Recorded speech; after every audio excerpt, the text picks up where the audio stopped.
With identity theft becoming a critical issue, there are calls for more privacy protecting means of sharing sensitive information.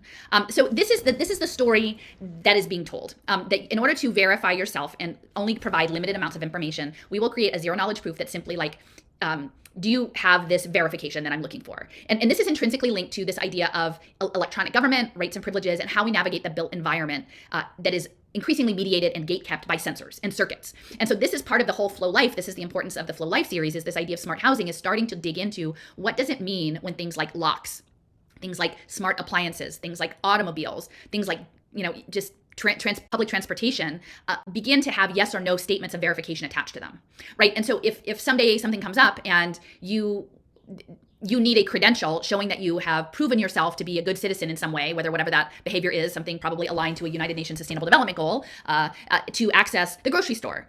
It doesn't actually matter so much of the privacy. Like, you can have all the privacy you want on your wallet, but if you walk up to the grocery store and you don't have the token proving that you have performed the task of acceptance to consensus reality and the expected things, then you will not be able to open the door. So it doesn't really matter that it's private, because everyone waiting in behind you in the line will know that you couldn't get in the door, and they will make all sorts of presumptions about why that is, right? And that can be made even more intimate. And I often have talked about smart toilets, Stanford developing smart toilets that are sampling, your morning deposit. If that is synced with the lock on your door, and AI has come up with some sort of biomedical marker that they all of a sudden decided that if you indicate this marker in your toilet, that your door won't unlock for 2 weeks, and you'll only be allowed to have sort of deliveries delivered by Amazon drones or robots to your house of your groceries, and you have to stay inside, then that can all be done on a zero knowledge proof, but it still inherently compromises our way of life. And the same, Leo has been applying, as much as I focus on the human capital side, on the natural capital. And so this idea of a zero knowledge proof might be that someone creates a commodity off of a section of forest or a section of farm that's supposed to be doing carbon sequestration. And that is assigned, that in and of itself has a wallet and sets of tokens and verifications, and that there are drones or things that, initially it might be someone who comes with a tablet and a camera and takes a digital photo or whatever. But it's very clear, given the direction of where things are going, that that's going to increasingly be more and more automated. And then when there are issues with the zero knowledge proofs, who do you appeal to? Because this is all being run by computational systems, organizations, corporations that are structured as decentralized autonomous organizations. So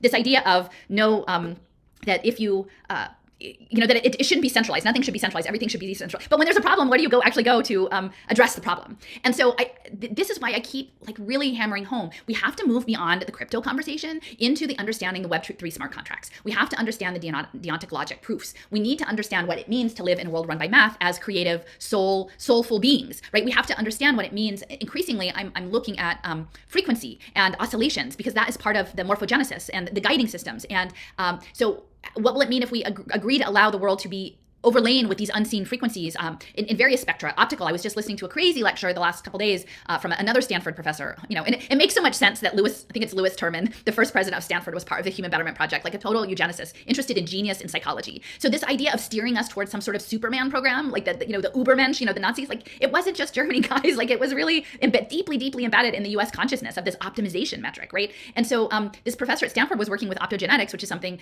that I've been, I've known about for a while, but a lot of the articles that I had seen with lab rats, and they were even talking about implanting false memories in experimental subjects, but they accessed the brain through light frequency. They could program through light. And so they actually had to access the brain through these different modules, like antenna head mice, right? Which is pretty clunky, but the goal is always to go to the next phase. So in this talk, he was talking about rhodopsins, and which are these little units that are in algae that are photosynthetic and that react to light in a certain way and allow for the functionalization of neurons in the brain, and then using gene and cell therapies to get past the blood-brain barrier and to get that in a quote unquote not so invasive way, and then manipulate these rats from a distance in a non-invasive way through light modulation, right? And the guy's like, oh yeah, no, we could we can make them eat more, we can make them eat less, we can make them, get along with each other, not get along with each other. And I mean, and his focus, he was a biomedical engineer and a psychiatrist, and his focus was dissociation and epilepsy and altered states of consciousness. So I think that's what they're after. They're after some sort of remote modulation system. So yeah, this idea that we're going to coat the world in nanotech and frequency, and that just because they tell us that we have some privacy and decentralization, we're supposed to just go like, oh, okay. And this is what they've sold to many young people, many people who feel like they're on the cutting edge of things, but they don't actually understand it's not quite the cutting edge, because this stuff has been in the works since, what did they say, like the 80s and the 90s for sure.